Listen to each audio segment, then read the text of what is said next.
Luke 1:37. For nothing will be impossible with God. Hi, everybody, and welcome back to another episode of Maya Moments. This is Maya here as your host, and I am here with one of my favorite people, Travis James. I think he's going by nowadays. And he's the CEO of Culture Villains indie label. He's also 2022 American Associate of Independent Music, as well as the Black Indie Music Accelerator Fellow. And I'm just so happy to have him here with me. Say hi, Travis. Hey, everybody. And we're going to be talking again about being creatively purposed in many different ways. I'm actually really excited for this conversation because I myself have not heard some of these things. And I kind of made it my mission to get him to say some of this stuff that I haven't heard him say or has asked him to like talk about before. Because of course I know Travis, so I kind of know some insider things that I'm like, nobody's ever asked you that. Let's talk about it. So first of all, like I asked all guests, what I wanted to ask you for your own creative journey, that I know you're creatively linked to other people, of course, your artists and the people that you support, the people that you mentor, the people that you've invested in, right? But for your creative journey, where do you think you see the genesis of like who you are and what you do? Do you see those moments even in your childhood that maybe like you were groomed for this, or like did you deviate from who you maybe were groomed or who you were to walk into the calling you feel like you have purposely? Like, tell me a little bit about that. There's so much that goes into that. I'll say this: I'm not who I thought I would be at all. So as a child, I was like all over the place, like identity crisis left and right. I'm talking about from like race to career path to what I wanted to do. I just had a total identity crisis. So like as a kid, I wanted to be an athlete. I wanted to play football. I was all about sports. But I also grew up in West Baltimore. So in growing up in West Baltimore, there's certain things that are presented to you or that are part of your environment that I guess you're groomed to be what your environment dictates, I could say. Because everybody I grew up with and around, they're like jailed, dead, strung out, what have you. And, in my neighborhood, right, I'm probably like the only person, in my age group that went to college. That didn't, get into street life, none of that. So, it's kind of like a deviation, because even going from there, when I really started getting into the church, I started thinking I'm supposed to be a pastor, because my pastor always was saying, you have an anointing on your life, and kept on connecting me with other ministers. So like, when I went to college, okay, I started making my own little online devotionals and things like that. So music was never really my thought process at first, even though music is all around me. I have family members that have jazz bands. I have a cousin that's a touring rock artist. I have a god sister who's connected big time in music. Yeah, like they're, it's all the way around. But I would probably say late in my experience at Liberty University in college, I got connected to this ministry called Bridging the Gap, and connected to this, subdivision of that ministry called Blood Pact. Yeah. So with Blood Pact, we just got connected with my boy Graham, and, they started pushing me to get more involved in music. And, I've always been a fan of music and love music, but my love kind of changed into wanting to create music, in different facets. So, eventually I ended up going to Atlanta and, being a songwriter, working for a production company, which was completely a terrible experience. Wow. But that kind of created the whole journey, I guess, and the whole vision, which later became Culture Villains. Just going down there and just getting screwed out of your money and out of your songs. So, to answer your question, I probably deviated from what I thought I would be as a kid. but I would probably say in between the joining Blood Pact and going to Atlanta and getting screwed out of my songs, kind of catapulted me to be who I am and do what I do now. So Yeah. Okay, so the genesis for you wouldn't necessarily be in your childhood, but it would be mm, when you got to college and when you started having new experiences, being around new people, that kind of like opened that envelope for you, right. and piqued your curiosity. And you were doing things in a lot of different ways because of your songwriting and you're doing he was doing other stuff too in music. If you're doing all these things, right, that you're not necessarily doing now, you kind of like stumbled your way into it. Or would that be an assumption? No, I'd say everything I've ever done from creatively or entrepreneurship wise, I stumbled into it. It was never something that I planned Yeah. out. It just, I kind of stumbled into it, you know? I'll tell you this, the breaking point was when I was in Atlanta, I wrote this song with my boy Graham, and it was called Talk of the Town. So in Atlanta, we were broke and we were with this production company, and it got to the point where I sold my writings of the song to a gentleman for $50 for gas money, right? A Oh couple my months later, gosh. I see Selena Johnson. You remember Selena Johnson, All Falls Down? Yes, She's yes. I know singing, she's Selena. singing Talk of the Town. And it's another dude just rapping some verses. And it was on World Star. That's how I found it. I saw it on World Star. What? Lie to you not. And I got $50. Jesus Christ. Okay, That was but the point. That was the point we veered into where I am now.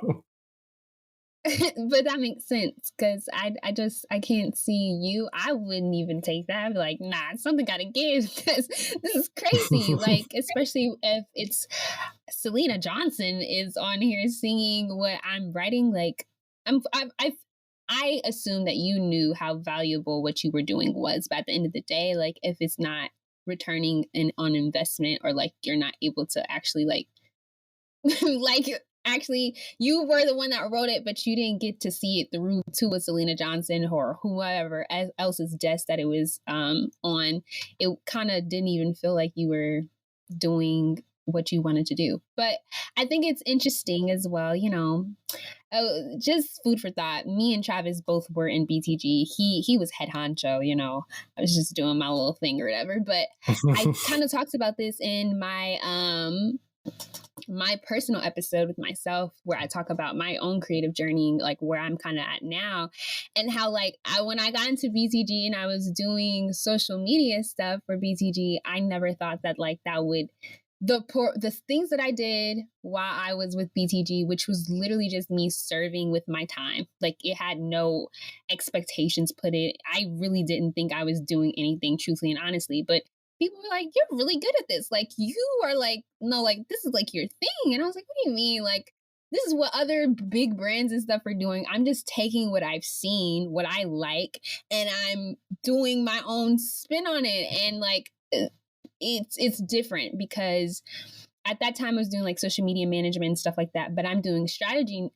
Strategy is really what I was thinking of. I didn't have the vocabulary to understand all of the things, but like strategy is really my sweet spot. And I'm not even gonna hold you. I be having ideas, and to think that like the genesis of kind of that journey of me being in SoMe professionally kind of started there too. That's kind of crazy, but college is a crazy experience that kind of does that to you. You're in a chamber where Yeah. you get to take risks and do things. It's very expensive risks when you think about the student loans. But Jesus, Nobody knows. you do. Let's I'll not tell you go this. bad. I'll tell you this. We, you know, when I think about the journey and getting into our calling, I think, you know, a lot of times we dream big, like we dream super big, but sometimes we don't dream purposeful. And, you know, a lot of times I feel like That's God good. like shifts us into dreaming purposeful. Like he shifts us into our calling where, you know, I was dreaming like football. You know, at one point I wanted to be a lawyer. Yeah, Nowhere near none of those yeah. things now, but when God puts us in these specific situations and even in these specific missions, we start to identify what our actual purpose and our calling is, and we start to That's so dream true. more into our calling. So, it's okay to dream, but I think sometimes we have to dream more purposeful and start to see where God is taking us, and just being in tune with Him. That is that's really good. And I like the season that I'm in my life right now, where I was telling a friend, I'm like, the past 6 or so months since I graduated, basically, which was, I graduated in December, but I was really finished in like the top of January. I was like, I'm just exhausted with like just doing things. Like if it's not purpose, whether that's a person, that's a place, that's a thing, like I don't want to be anywhere. I don't want to be around people. I don't want to be doing anything that just doesn't feel, it just feels like stuffed things to do, but it's not like feeding me or giving me energy, because I really don't believe that we're supposed to live lives that are just so tiresome, like that ministry just be so draining, or like our lives just have to be always half empty and never full. Like I don't think Right. that even Jesus lived a less than abundant life. I don't think he lived always scraping, or he lived in rest. Anytime he didn't feel connected to the Father, he felt like something was happening or he knew something was going to happen, he went and secluded himself. And so in this like chamber that I'm in, this season that I'm in, like that has been abundantly clear. Like you have to dream purpose, and you have to Mm. be like, okay, just because it's an opportunity doesn't mean that that opportunity was meant for you. Like that really has to be your prayer, that every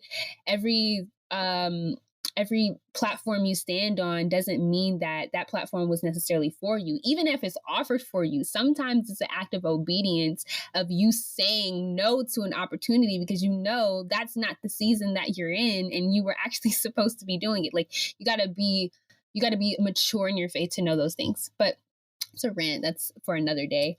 Okay, so you go to Atlanta, you make the decision to not do what you were doing anymore. So like how does Culture Villains, and like you're not only the CEO but you're the founder, like what made you want to create an indie label?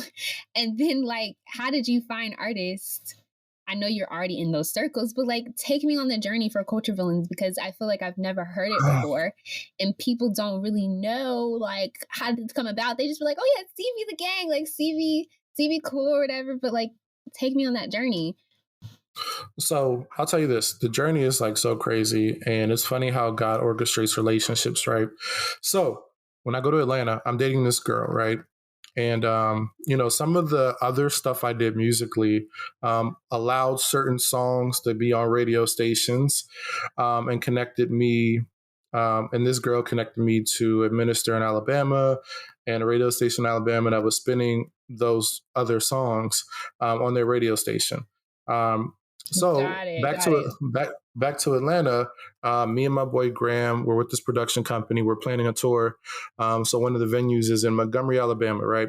So I connect with this minister. His name is Dwayne Rembert. He gets us this venue for free. Fast forward, I leave Atlanta. I'm back in Virginia. I connect back with BTG. So I'm actually working, with the former Blood Pact. I began working with these artists, working with artists like CJ King, working with people like Key Yeah, yeah. Harris and different things like that. Just develop a artist development course because I wanted to develop and educate these artists so they don't end up like I did. Meanwhile, I don't date this girl anymore. She broke my heart. Blah blah blah. Dwayne calls me in 2014. He says, "Hey, I got these two young rappers that are on fire.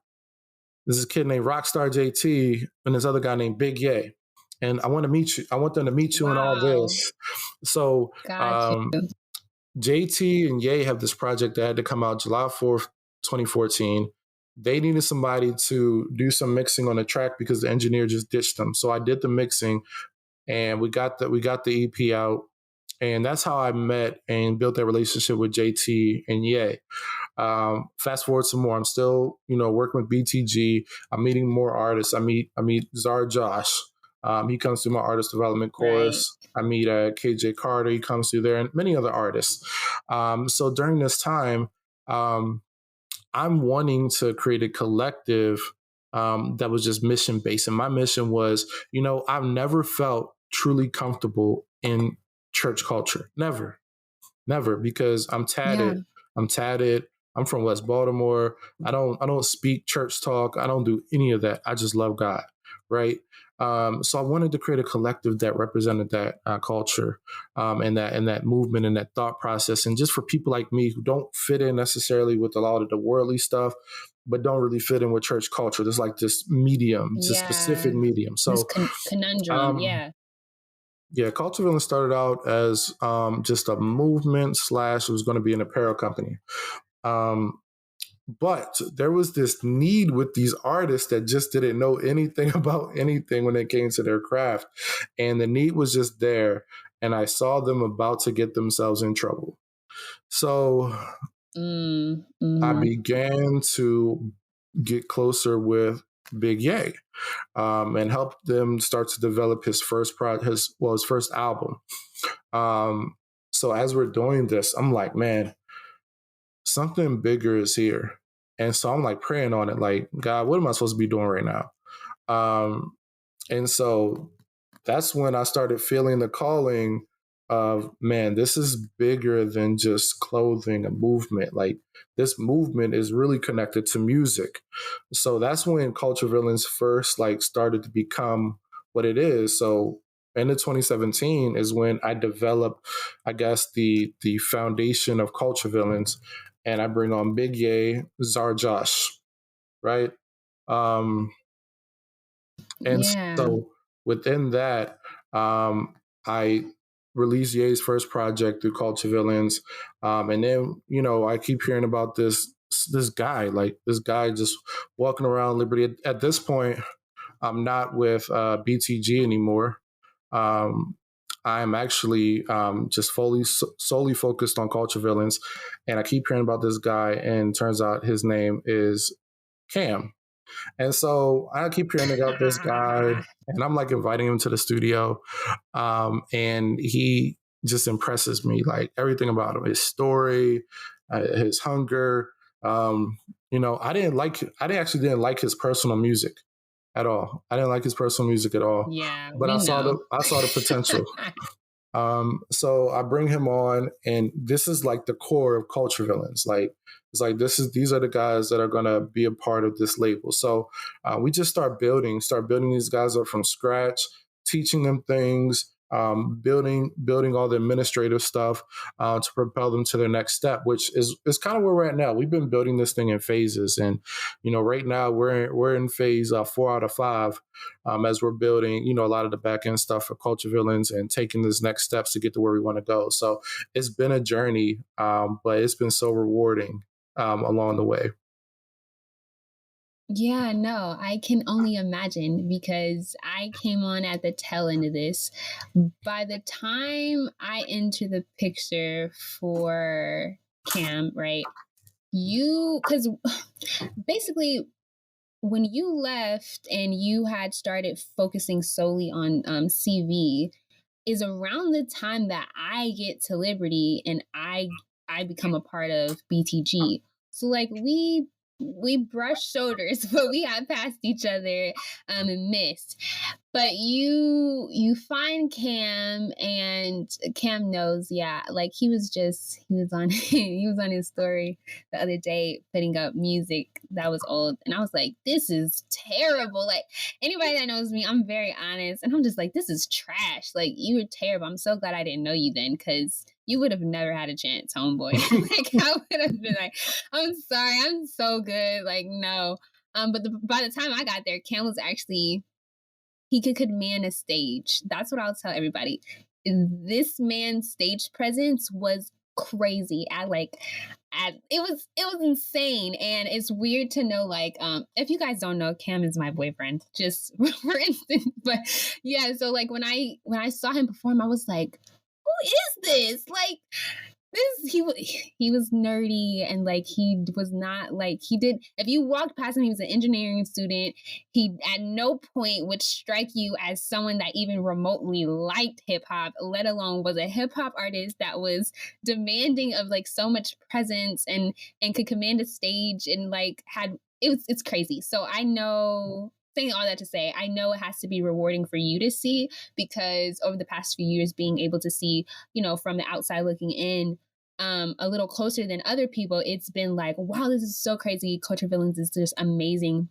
And I'll say, like, I think that's exactly why I wanted to talk with people on the pod this season about Creatively Purpose, because like you had mentioned earlier, when you felt your pastor telling you had such an anointing on your life, and you thought that meant like, oh, maybe I'm supposed to be going into ministry, and maybe that's my calling is in pastor and ministering. And like, of course, people are called for those things, but like, we as a generation are not called for conventional ways to be ministering to people. Like, we are called to be salt and light in darkness. And those places are not going to be in conventional positions, such as being a part of churches and being on their leadership. Like, of course, please do whatever you feel that God has called you to do. But if you feel called to be an actress like me, or you feel called to do a podcast, or you feel called to be doing an indie label for people that would resonate and tell the message of the gospel in the way that reaches people and not the way that's been done before, please step out and know that that's what you're called to do. Like, God gives us, he gives us our family, and he gives us a community, and all of those things are purpose for us to be able to reach back and touch those people. And so I'm glad that you were able to stumble into it and like be obedient and prayerful about it for God to reveal it for you. Because if you had not, like, we wouldn't be sitting here, honestly. Like, we wouldn't be sitting here. We wouldn't know each other. And I think that's just evidence of God being able to use any and everything. Like, if God can use a donkey to speak, he can use us in unconventional ways to be able to minister and to be able to be salt and light in places. And I see so many people mock those in mainstream world or in positions that they feel like is not quote unquote like, oh, that's, the amount of music groups and the amount of artists and the things that they have to deal with is crazy and it's insane.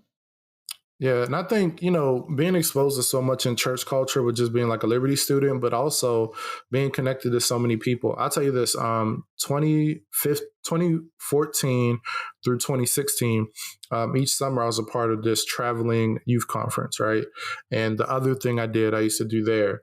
And I think my tipping point, throughout the conference, I just felt like the pull was to like, not bring people in from out of the church, because when I would bring people in, it felt like they were judged, like they were looked at funny by the way they were dressed. They were like, if girls came in with like shorter shorts, they would be talking about them and trying to cover them up and whatever. And I think the tipping point, which was, and this is another connection, we were in Williamsburg, and we were in this church, what was it called? Liberty. I think it was Liberty. And I met this young man who became pretty instrumental, named LaCroix. And his parents were the preachers at that church. So while at this church, one of the people, at the conference, was judging some friends of mine that came there and said that they didn't like their attire and that they need to sit in the back. And I'm just like, we haven't gone out into the community not once in these 3 years. We haven't gone in and brought kids in. Yeah. We're taking these kids to the church and telling them how bad they need to be in church and how apart from the world they need to be. Why aren't we out there bringing the world in? Why aren't we out there in the marketplace? That's where I've always felt where we need to be, like CV, like we're there for the marketplace. Here in Baltimore, like I'm like, I hate to say this because everybody says this, like because they want some street cred, but I like literally, I be in the hood all the time. You know what I mean? I have a family full of drug dealers. You know what I mean? Like, I'm in the hood all the time. Yeah. And I'm in there, like, we're kicking it, but I talk to them about God all the time, and they know and they respect all of that. Like, I don't have to like front for them. I don't have to talk a certain way to be around them, but they respect it. And we have meaningful conversation. I get to understand the things that impact their lives, things that impact their mental health, where they stand on spirituality, and that's true ministry there, not just keeping people in the pews Yeah, that's not what I'm about, you know. because at the end of the day, even if you get the people to the church, there that's not where they spend the majority of their time, unless you're a PK like me. But like, that's not where you spend the majority of your time. You are out there, they're at school, they're at the football games, they're at the basketball games, they're living their lives like regular people, anybody who's a person. So you are limiting the amount of times that you actually can have relevance in their lives or touch them or even just be present with them if you only limit it to the four walls within the church. And honestly speaking, that's not necessarily biblical. That's not even like, if you're saying I'm a Jesus follower, that's not even like going for the mode of what Jesus did. All he did was move. He was always on the move. Right. Like, most of the miracles that happened, they were in him of being in pursuit of the mood. Like, he was going somewhere and somebody had to touch the hem of his garment, or somebody was in a tree asking Messiah, please help me. Like, people were literally moving their that one story of when they were in the house and the crippled man and his friends ushered him down into the actual building to say, Jesus, we need you to heal him. And so, like, if you're living your life only constrained and you're not on the move, then like, you're not necessarily doing things. You're not saying you're doing what you're trying to do. And I don't think it's for a lack of intention, good intentions. People have a lot of good intentions, but you really have to ask God to refine your intentions to be for a generation like this. I say it all the time. I think even what you do with Culture Villains, the type of mentor that you've been in people's lives, the way that you've sowed into them, I don't think it would be relevant for a different time, but the time that we're in now, right? The gifts that you have, the capacity that you have to do it, and like your conviction to do it, it's meant for right now. It's not meant for yesterday. It's not meant for today. But you had to start where you were. And so, like, I think when we do things from generation or religiously because of traditional things, those things become outdated, and it's no longer even about God, or like, it's more so about religiously doing it because we're trying to pay homage to a person or a thing more than we're trying to edify God and like use it. And so we really have to purify and refine our intentions, and that only comes from prayer and personal relationship and fasting and making sure you're a temple that God can dwell in to actually be edifying of that. But to speak even to your point about people judging the type of people that you were bringing in and stuff like that, it's funny to me, it's comical to me. And at the end of the day, like, what is the incentive? What is the incentive to being made whole if you want them to come whole? Like, why do we put the totem pole of our faith and of our Christian and who we are, and we put it on people who have never accepted that? And I've Right. always felt it was weird because why are they needing to be made new if they are supposed to come the way that they are supposed to be transformed into? It's no incentive to do that.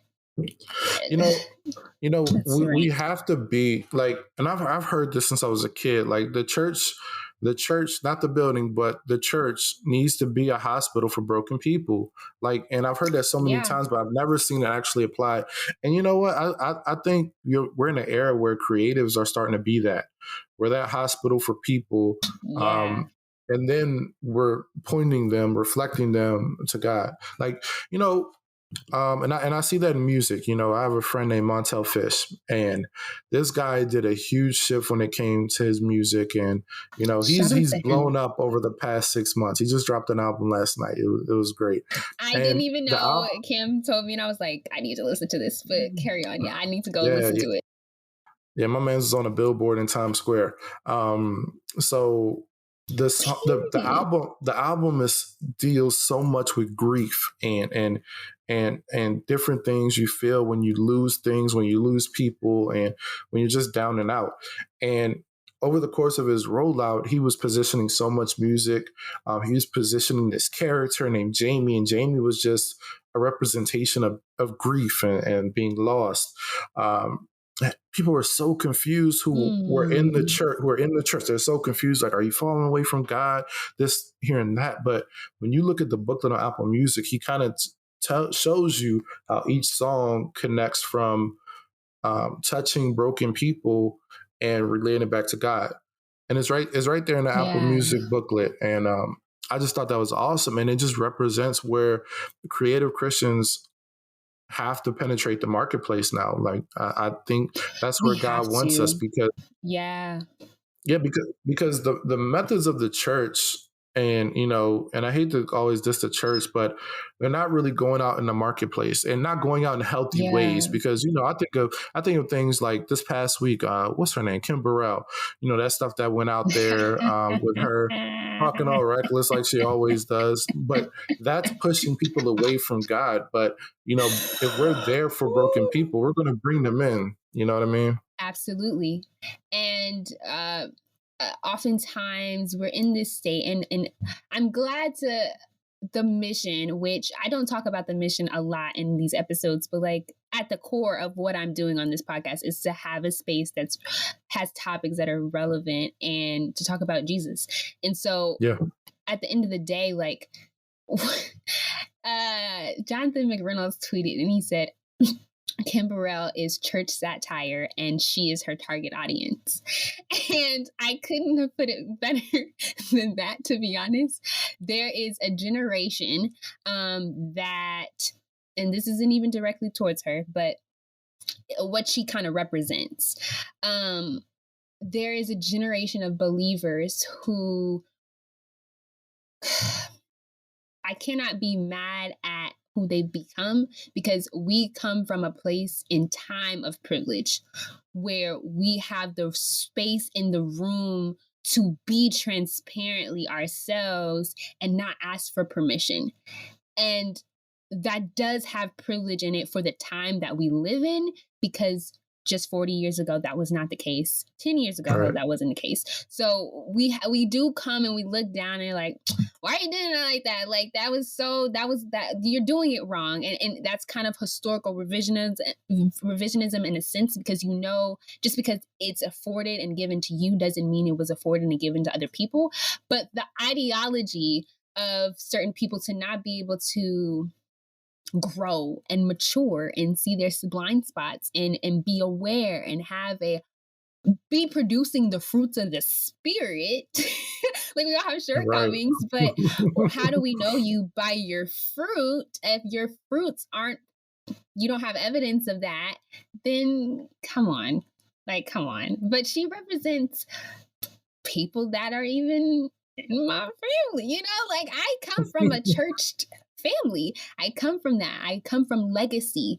My great uncle, he owned a prominent ministry in Oakland, California called St. John Missionary Baptist Church. Like, I come from that prominence, that legacy.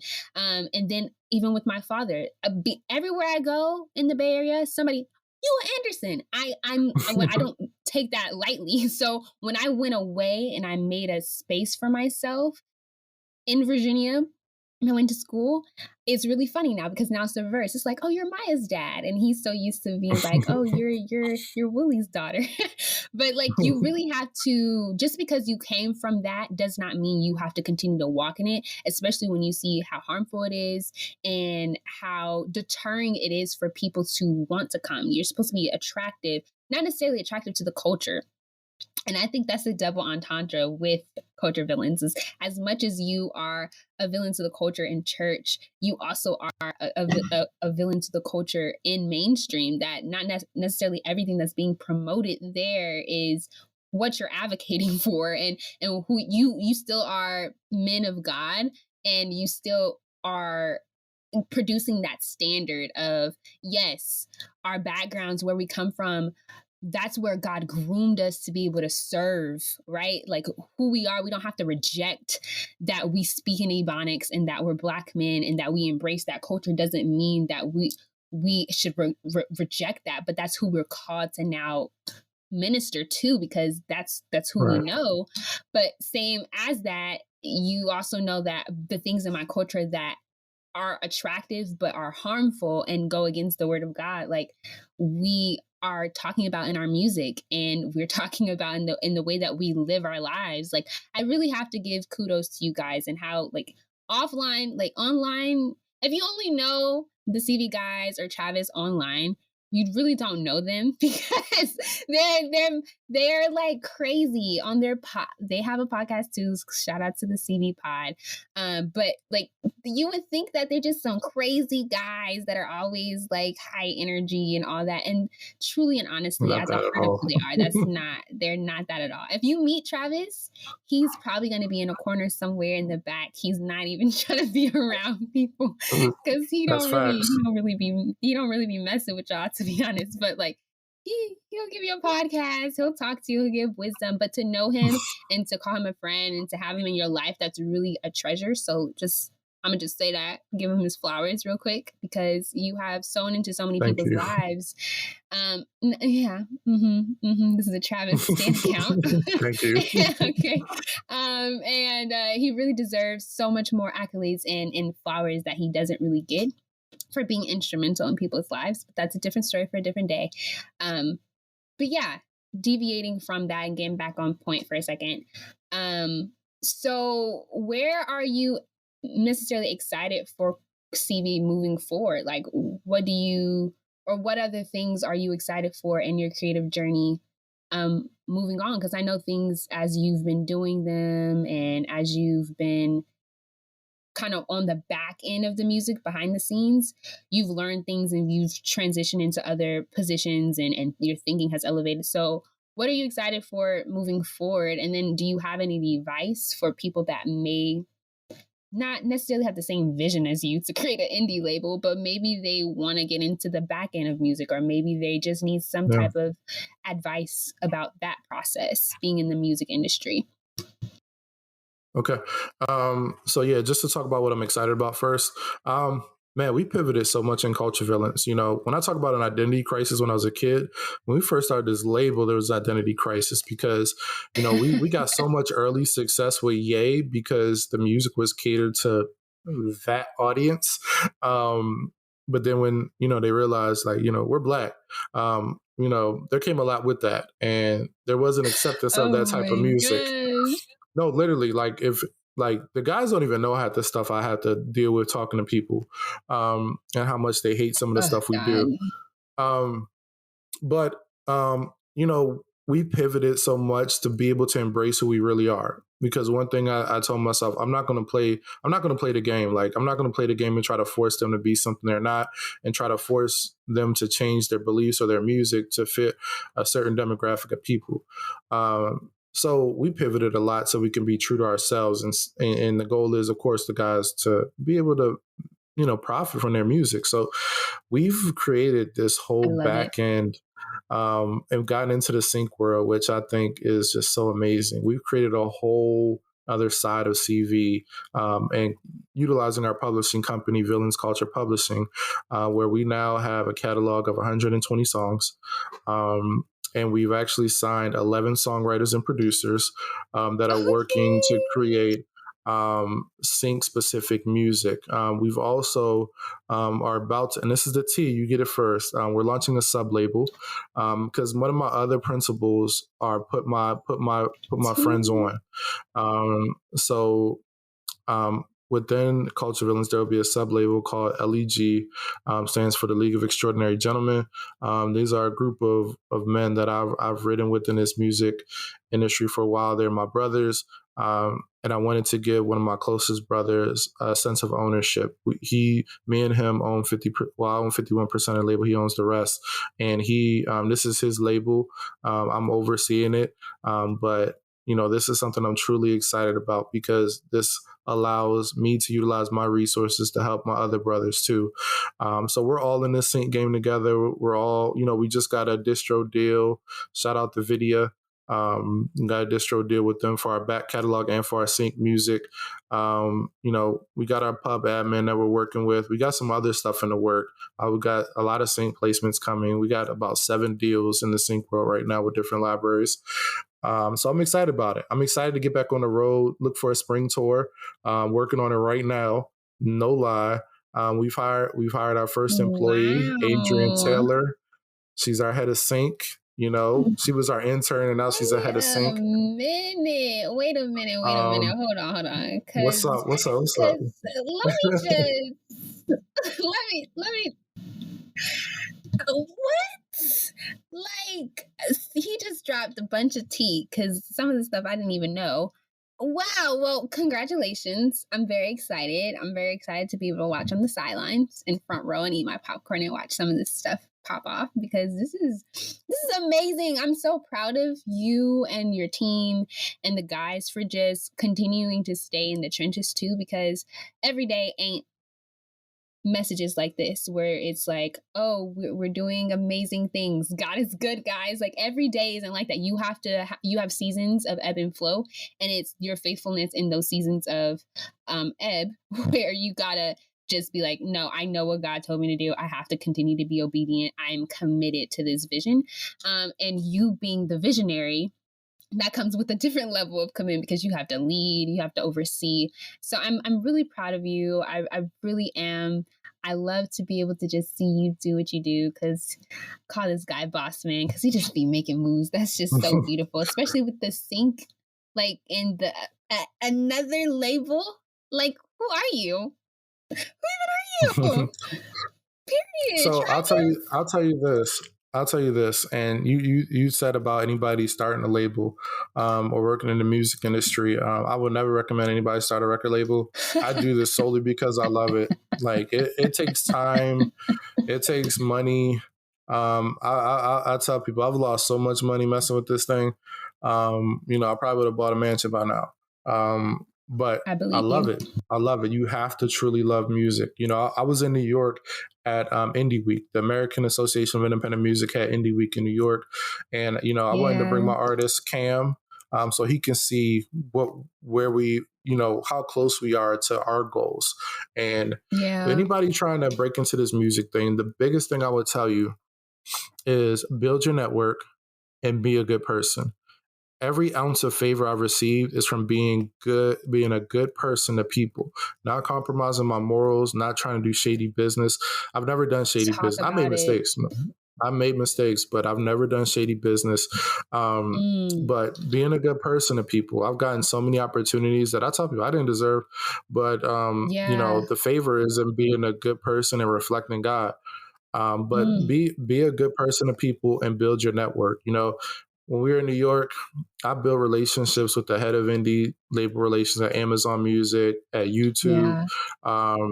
You know, got the email and the phone number of the head of hip hop at Bandcamp. Like I built so many relationships, and people want to see you win. You know, and that lets me know, like I did the right thing, not playing the game in what's considered Christian hip hop.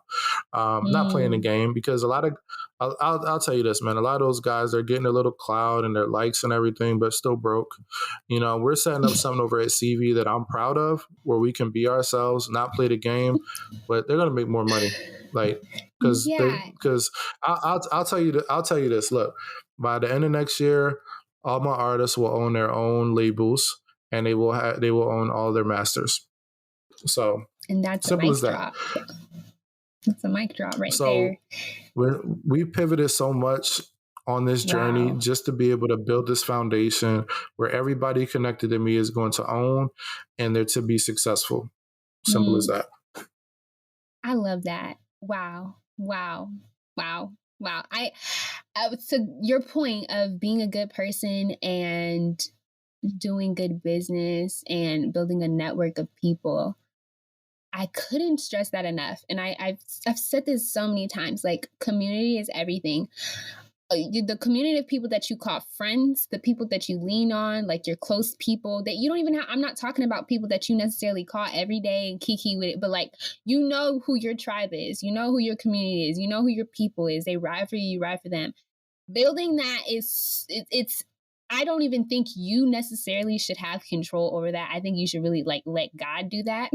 I cannot take credit for the people that are in my lives. I really wish I could. I really wish like I was like, oh yeah, them. I knew that would be good. Some people, you know, further down the line after I had seen how God moved in my life and relationships, I was able to say, you know what, I think that would be a good relationship for me. And it would keep me accountable and it would produce the fruits of the spirit and the things that I'm looking for myself, truly and honestly. But when I was just starting, I was naive, but it was wisdom from God to pray at that time when I was 18 and 19. Like, God, please just put people in my life that like give me a community. Like, I'm yearning for that. I've never had it at the level that I know that I could. And I'm just really seeking on your behalf to do that. And he really answered my prayers more than I could ask. So really having that to be like something that's crucial for you. But even then, so apart from the people that you have in your community, building a relationship with people that they don't even gotta be your friend. They're an acquaintance. They're a business partner. And they're the people that you call when you just literally need something for business or you just need some advice, or make those relationships and knows that acquaintances are okay to have too. Everybody's not meant to be your best friend. Everybody's not meant to walk through this life with you. Some people are meant for seasons. Some people are meant to be longer than a season, but in a different capacity than your traditional conventional friends. So really building that network. Yeah. And there's a verse that says, a reputation is more valuable than riches and jewels. Please stop doing, it's so true. Please stop doing things that you know. Look, let me tell you this. All right. So you brought up earlier the Black Indie Music Accelerator. I'm part of the 2022 fellowship. Yeah. This is how I got into it, right? I applied because one of my friends who I'm close to, Erin Knight, I think she's one of your guests this season. She is. She was in it last year, so I applied, and I got it. And of course, so on the advisory council is Marcus Hollinger. He's the president of marketing at Reach Records. So he was the one I think that selected me. Wow. And I've never met Marcus personally. So he happened to be at lunch. He like looked everything up on Culture Villains and me, because he was familiar with us, but he didn't know like us personally. So he knew everything about me. So he was at lunch one day, and I just found the whole story out last week. He was at lunch one day with one of the kids that used to be in Bridging the Gap. Well, he's not a kid; he's a grown man now, married. But Romar Jesse, he was at lunch for somebody's birthday. Yeah. And he was just asking Romar about like me and Liberty, and Romar gave all these glowing remarks. And me and Romar don't talk as much these days, but my reputation is there. I've been good to people in so many aspects. And he just gave this raving review. He didn't know what it was for, but he was just asking, like Marcus asked about me and didn't say nothing about the fellowship. And Romar just went talking for like a half hour about me and over tacos. And so Marcus, later that night, I got the email saying I got in. And Marcus connected me with so many people when I was in New York at the Indie Week, where I have a personal relation with the CEO of a Web3 company and all the other relationships I told you about. And that allowed me to connect with Vidya and get a personal invite to a closed brunch in New York, where I met with the director of all of label relations at Vidya. That's crazy. While also being connected with a rep who was part of artist and label relationships. And, telling them that I was looking to, move my back catalog before 2020 somewhere and, upload, find a distribution company for the sync music that we're about to embark on. Right. So all of that, being a good person, all this connection led to T. Here's the T. Vidya gave us a bag to move our catalog over. Oh, period. Period. They gave us a bag but for listen, it. that seed that you planted, right, in RJ, or Romar Jesse, was years removed from this conversation that goes not as telephone in a bad way, but goes down this trail of telephone years later. And at that time, you probably weren't even thinking like, oh, I'm going to sow into this kid. Like, you didn't have expectations for it, but God used it, because that's what happens when you're a good person. And you like truly and honestly, when you just focus on, you know what, I want to be the person that other people, like I haven't seen other people be. I just want to be a good person and do what I do. Like, just keep your nose and head down. Stop looking at other people. Don't compare your story to others. You don't know what other people have been through. You don't know what they had to do to get here. Like, you probably may even be, oh, Travis, he's so cool. Like, I wish I could be like him. Or like, please no, that oil is heavy and it's potent. Because he's been through some things, okay? Things known and unknown. He's been through things, and he's continued to let God, like, really renew him and transform him even through it all. And having that community of people is evident in treasure of that. But I even keep thinking of like Graham and how like Graham is in so many different levels of this. Graham is also a part of the executive team for Culture Villains now as well. So like just seeing how like please, a reputation, good reputation. If you didn't get anything else out of this, a good reputation is more valuable than riches and gold, because you know how much gas is nowadays. That money is gone. It's gone before you even see it in your bank account. But your reputation, who you are to people, how you interact with people, and even when you're wrong, like I'm not saying be perfect.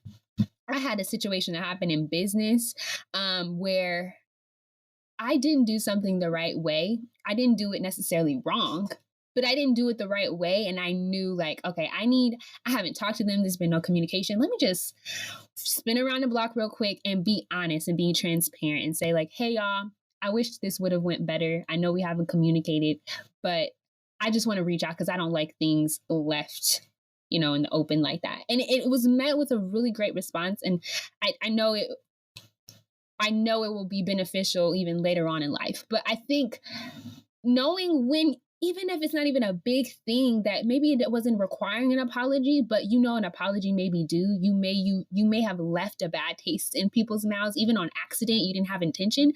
Being transparent enough to say, you know what?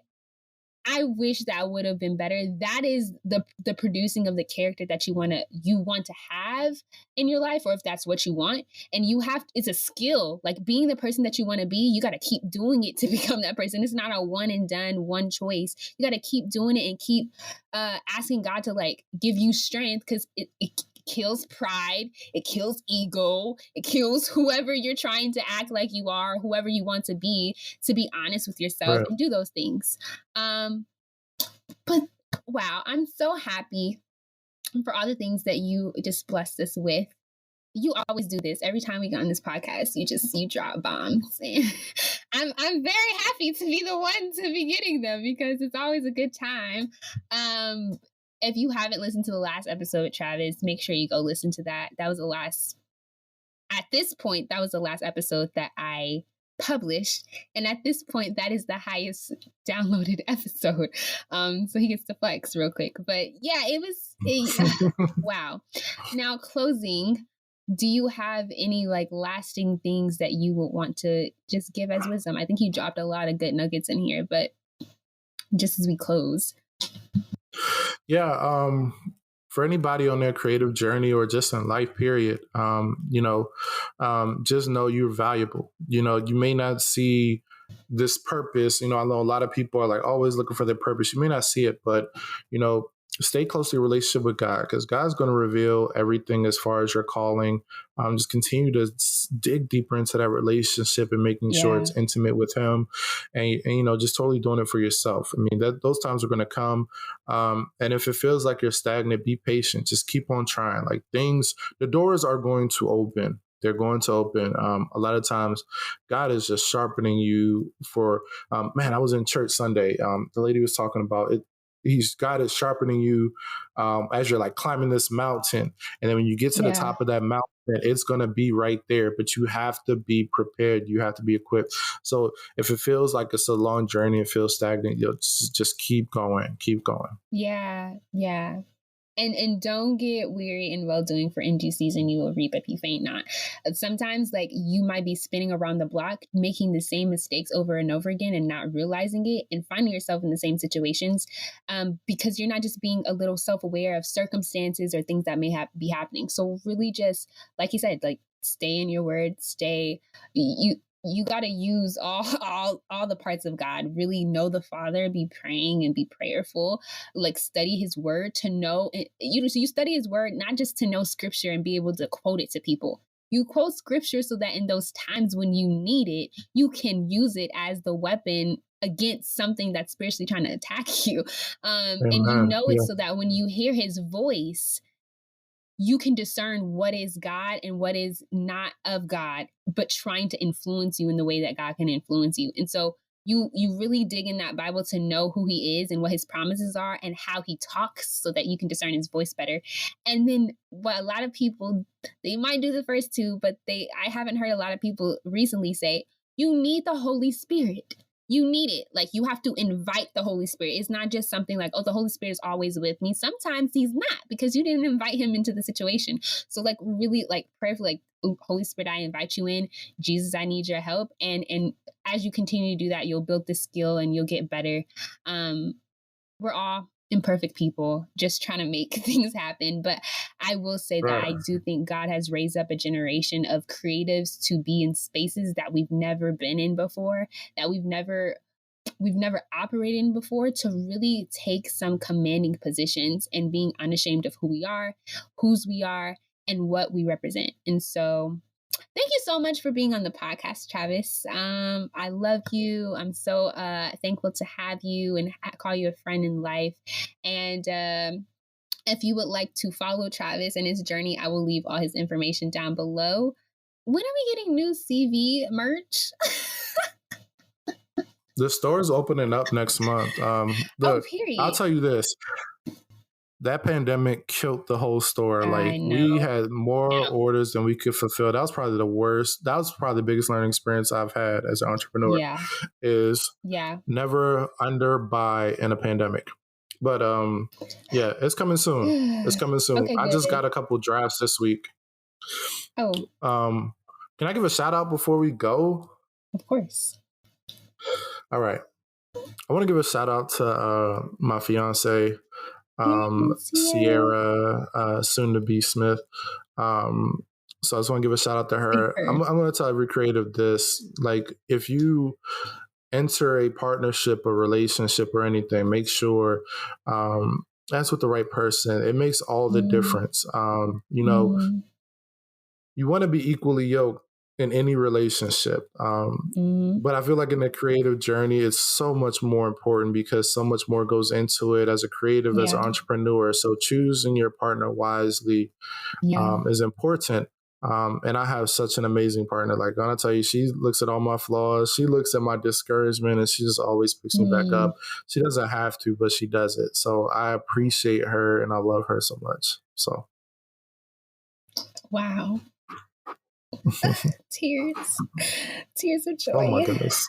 We're so we love Sierra. Sierra is Queen Bee. And just the change in Travis, of him, like, actually you can tell that they're equally yoked and that they were meant to be together, especially in this season of life. It's evident. So wow, shout out to Sierra. Thank you guys for listening to another episode of Maya Moments, and I will talk to you soon. Bye.